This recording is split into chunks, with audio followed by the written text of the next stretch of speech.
Umpisa na ng botohan para sa mahigit 1.2 million overseas voters na rehistrado para sa eleksyon 2025. At sa unang pagkakataon, ilan sa kanila ay pwedeng bumoto gamit ang internet. Sa New York sa Amerika, ilang overseas voter na ang nakaboto online.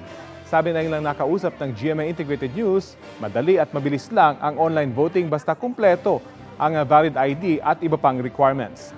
Sakali rin magkaaberya sa online voting, may help desk ng ating konsulado sa New York. Nakaboto na rin ang ilang overseas voters sa Hong Kong.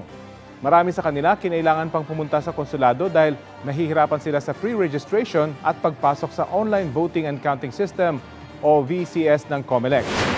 Available ang internet voting sa 77 lugar abroad. Kailangan lang mag-pre-enroll hanggang May 7. Sa 16 na lugar naman, kailangan pa rin bumisita sa konsulado o embahada para makaboto. Magtatapos ang overseas voting kasabay ng pagtatapos ng botohan dito 7 p.m. sa May 12 oras sa Pilipinas.